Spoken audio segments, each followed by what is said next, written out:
Dans cette étude de cas, je vous propose qu'on regarde comment on a pu aider ce médecin généraliste de 52 ans à réduire ses impôts et à optimiser son patrimoine pour qu'elle puisse profiter de la retraite dans 13 ans. Donc aujourd'hui, on était avec une médecin généraliste qui arrivait à faire un BNC autour des 98 000 euros, 105 000 euros en fonction des années. Et en plus de ça, aujourd'hui, elle détenait les murs de son cabinet et donc elle avait en plus des revenus fonciers à hauteur de 6 700 euros. Et donc dans cette vidéo, on va regarder comment on aurait pu optimiser un peu cette partie sur les revenus fonciers qui sont fortement imposés. On va voir également sur la partie professionnelle comment elle aurait pu optimiser ça, par exemple avec la mise en place d'une CELAR pour les prochaines années. Et on va regarder aussi ce qu'elle pouvait mettre en place au niveau personnel. Donc avec ce revenu et ses revenus fonciers, aujourd'hui, elle payait grosso modo 24 000 euros d'impôt sur le revenu chaque année. Du coup, pendant le premier rendez-vous, dans notre première phase, c'était donc cette phase de découverte,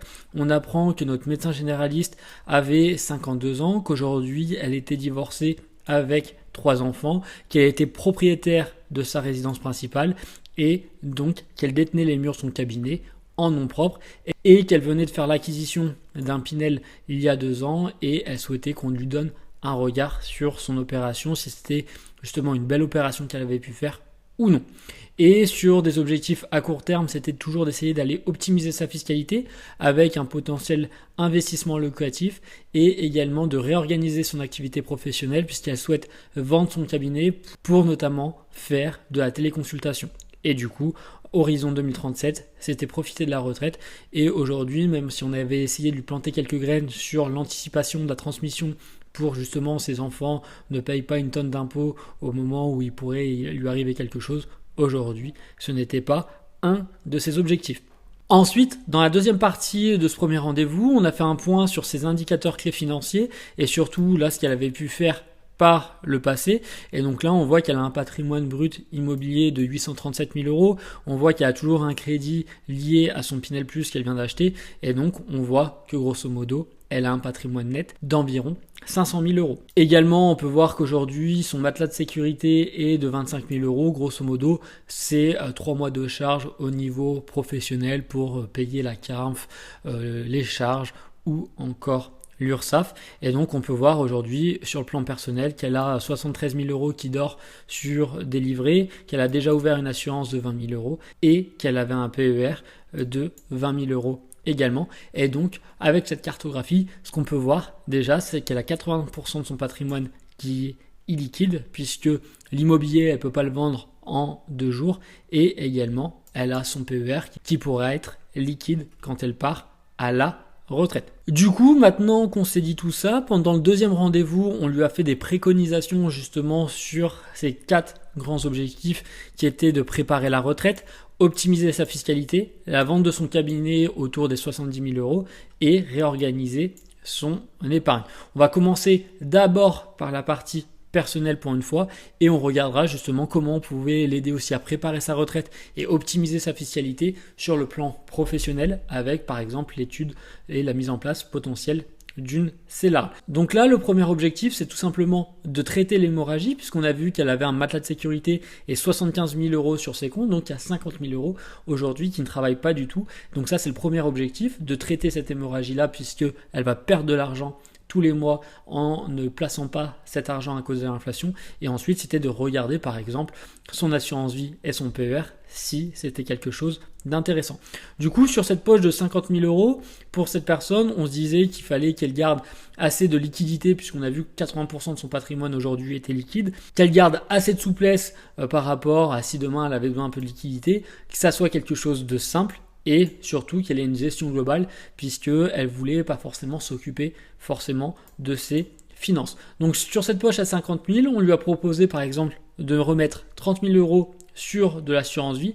et par exemple 20 000 euros au début sur de la SCPI défiscalisante et on va voir par la suite cette préconisation va peut-être un petit peu changer. Sur l'assurance vie, sur 30 000, on aurait pu mettre 10 000 euros sur du fonds euro justement pour garder de la liquidité, pour garder de la souplesse et on aurait pu mettre 10 000 euros sur quelque chose d'équilibré et 10 000 euros par exemple sur quelque chose de très dynamique. Et par exemple, sur ce qu'on propose en termes de dynamique, sur les 3 dernières années, on a fait en moyenne 13%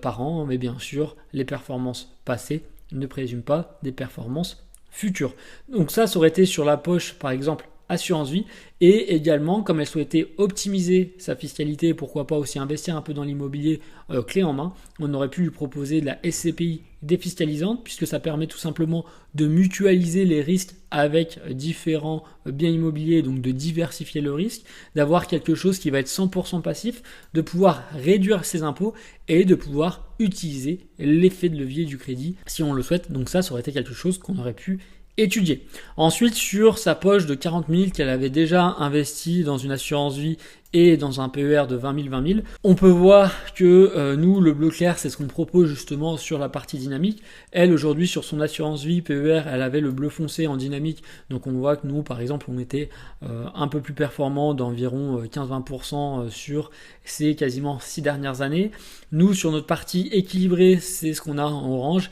Et elle, c'était ce qu'elle avait en vert et en rouge. Et donc, on voit que finalement, aujourd'hui, quand même, son contrat était quand même plutôt intéressant, et donc ça valait pas forcément le coup de faire des rachats ou transférer le PER. En plus de ça, le PER avait moins de 5 ans, donc elle aurait eu des frais. Donc on peut dire que sa poche de 40 000 était aujourd'hui optimisée, et donc ça rentrait parfaitement dans sa stratégie de préparer la retraite d'ici 13 ans. Ça, on n'a rien touché. Et ensuite, le dernier point qu'elle voulait qu'on regarde en personnel, c'était l'analyse de son Pinel Plus qu'elle venait de réaliser il y a 2 ans. Donc elle l'avait acheté autour des 248 000 euros avec un taux d'intérêt assez fort de 4,66% avant l'assurance emprunteur, et elle avait eu justement 2 ans de différé total puisque c'était un bien en Pinel bien sûr en VFA, et donc il fallait qu'il sorte de terre, et jusqu'au moment où elle ne percevait pas de loyer,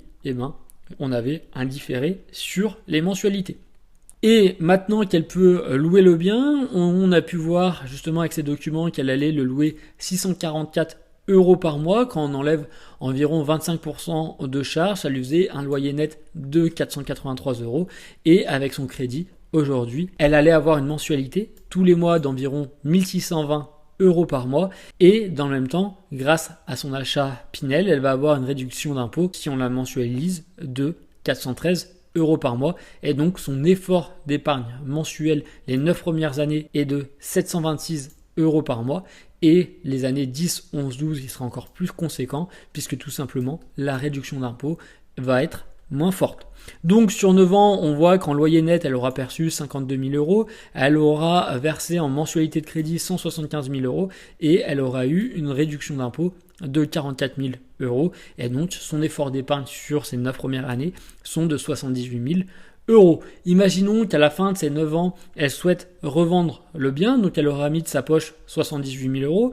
Comme elle a commencé à rembourser les mensualités du crédit, elle aura commencé à amortir du capital, et donc si elle revend le bien, elle va devoir rembourser le crédit, et donc le capital restant dû est de 196 000 euros, c'est ce qu'elle va devoir redonner à la banque. Et si elle arrive à revendre le bien sans avoir une moins-value ou une plus-value, donc revendre le bien au même prix, 252 000 euros, on voit qu'elle aura eu une perte de 22 000 euros. Et en plus de ça, souvent dans les Pinel, malheureusement, on va peut-être revendre avec une moins-value parce que tout simplement, souvent, on a des fois 50 appartements qui sortent de terre, et justement, les investisseurs veulent tous les revendre au même moment, que ça soit après 9 ans, après 12 ans. Et on voit par exemple que si elle attendait 3 ans de plus, on voit qu'elle a amorti un peu plus de capital, mais elle a mis un peu plus aussi d'argent de sa poche. Et là, on voit qu'elle aurait fait une opération négative d'environ 30 000 euros. Donc là, pour optimiser cette opération qui sur le papier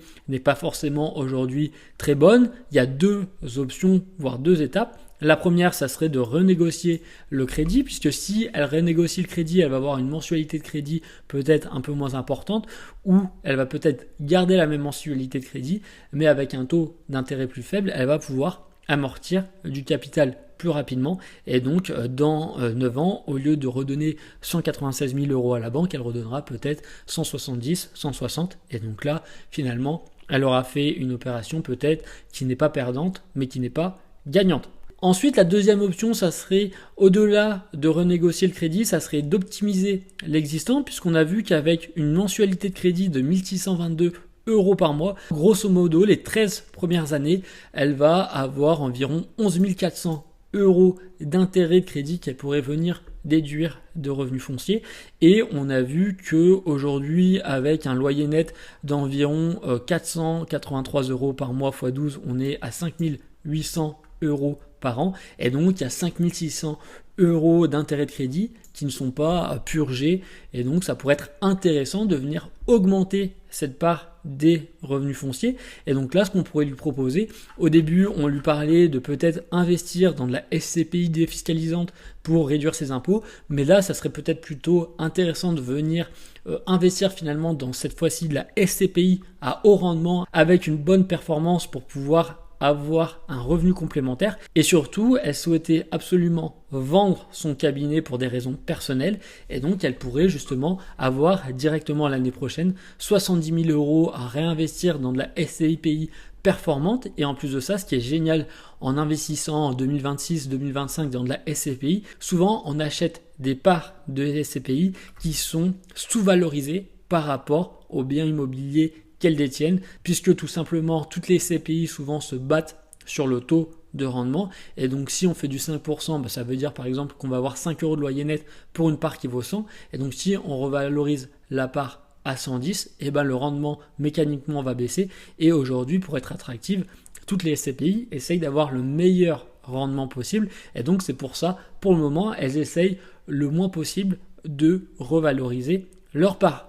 Donc là, en investissant par exemple 90 000 euros par exemple dans des SCPI qui auraient un rendement de 5,5%, on achèterait donc des parts avec une décote par rapport au parc immobilier que la SCPI détient. Et donc 90 000 x 5,5%, ça nous ferait quasiment 4 950 euros de revenus en plus par an qui ne seraient pas finalement imposés grâce au reliquat des 5 600 euros d'intérêt qu'on aurait lié à son bien en Pinel. Et donc ça nous ferait 410 euros par mois de plus en revenus complémentaires. Et donc au lieu de payer 726 euros d'effort d'épargne sur son Pinel, ça permettrait quasiment de réduire de moitié cet effort d'épargne avec ce revenu complémentaire, puisque si elle n'avait pas justement ce reliquat d'intérêt du crédit qu'on pourrait déduire, aujourd'hui elle était dans une tranche marginale d'imposition à 41%.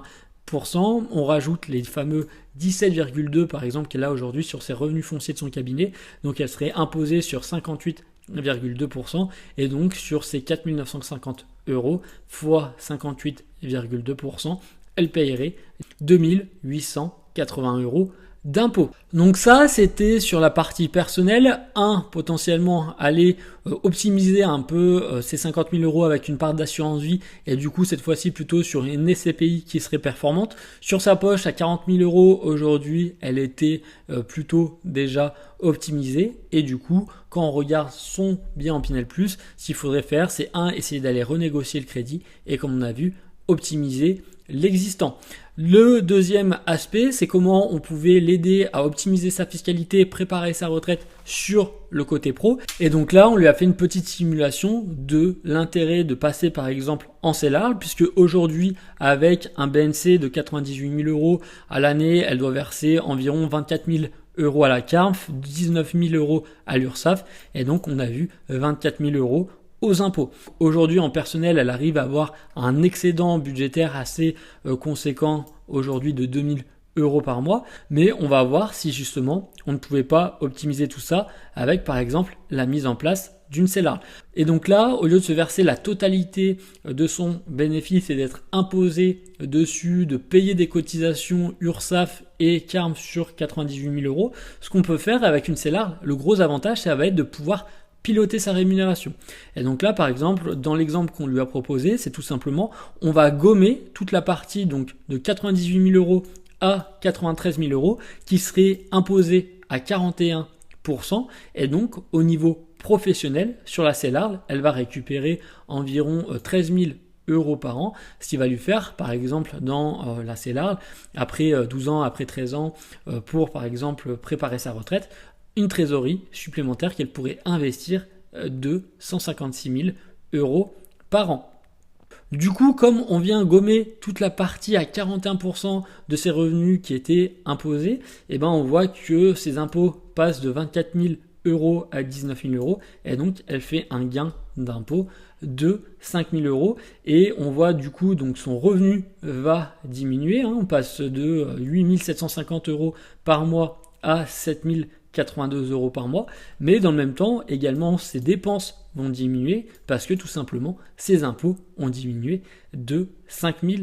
euros par an. Ensuite, quand on souhaite créer sa CELARL, il va falloir vendre sa patientèle à la CELARL et donc là on a deux possibilités, soit faire une cession de patientèle et là vous allez pouvoir récupérer du cash directement en personnel, donc là vous allez devoir avec la CELARL faire un crédit pro souvent sur 7 ans pour acheter la patientèle et donc vous allez pouvoir récupérer de la liquidité en personnel et par exemple ce médecin ne voulait pas faire un nouveau crédit professionnel. Donc la deuxième possibilité, c'est tout simplement vous allez pouvoir apporter en capital votre patientèle et dans cette deuxième option, on va pas pouvoir comme la première récupérer de la liquidité en personnel, mais on va pouvoir se verser des dividendes jusqu'à hauteur de 10% de la valeur du capital et donc par exemple, vous l'avez compris, si on a une patientèle qui est valorisée dans la CELARL 150 000 euros, chaque année on va pouvoir se verser 10% en dividendes de ces 150 000 euros, soit 15 000 euros. Donc là, dans la simulation qu'on a fait pour ce médecin, on a opté du coup pour l'apport en capital puisqu'elle ne souhaitait pas faire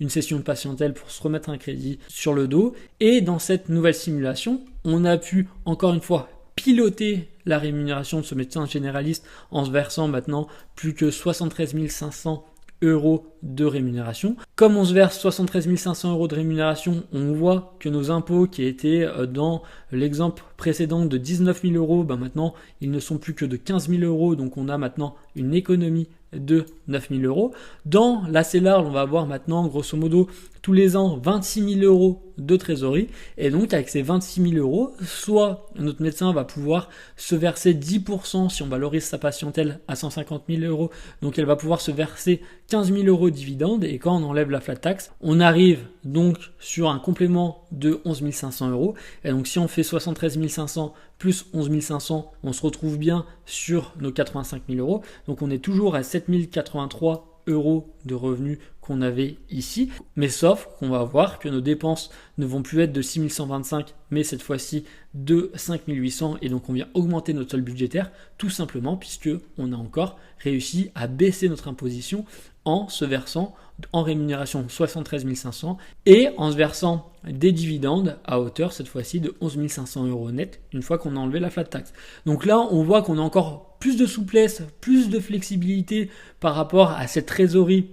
dans la CELARL. Si on a besoin de rémunération, on peut se verser des dividendes. Et si on n'a pas besoin de cette rémunération, par exemple, on pourrait redescendre cette trésorerie dans une SCI à l'IS. Et ensuite, cette SCI pourrait soit investir dans l'usufruit de SCPI pour faire travailler cette trésorerie et le docteur en personnel pourrait acheter la nue propriété, donc comme ça elle n'augmente pas ses revenus jusqu'à la retraite puisqu'elle n'aurait pas forcément besoin d'un complément de revenus. Elle va pouvoir justement acheter des parts de SCPI avec une décote grâce à la nue propriété et quand elle part à la retraite elle aurait la pleine propriété et là ça lui permettrait d'avoir un revenu complémentaire un peu plus conséquent. Ou alors la deuxième option c'est que la SCI à l'IS pourrait acheter directement des SCPI en pleine propriété. On peut voir que on avait 26 000 euros de trésorerie, mais si le docteur souhaite se verser donc le maximum de la flat tax chaque année, on serait autour des 10 000 euros par an. Chaque année, si elle investit ces 10 000 euros dans des parts de SCPI, grâce aux intérêts composés liés aux revenus chaque année de la SCPI, pour la retraite dans 13 ans, elle aurait environ 200 000 euros de capital. On peut le voir là, 10 000 euros chaque année sur 13 ans, avec un taux d'intérêt de 5,5%. On aurait donc un capital de 202 000 euros et ces 202 000 euros permettraient de lui faire un complément de revenu d'environ 550 euros par mois net de fiscalité. Donc là, vous avez eu par exemple un avant-goût de ce qu'on pouvait proposer à ce médecin généraliste par rapport à sa situation qui était de préparer la retraite, d'optimiser sa fiscalité, de replacer par exemple l'argent lié à la vente de son cabinet et de réorganiser son épargne avec les liquidités qu'elle avait aujourd'hui et en analysant ce qu'elle avait fait dans le passé. Si vous voulez également qu'on regarde comment on pourrait vous accompagner, vous pouvez toujours aller sur notre site www.valoris.fr, prendre un rendez-vous de 20 minutes pour qu'on échange rapidement sur votre situation et je vous dis à très vite de l'autre côté.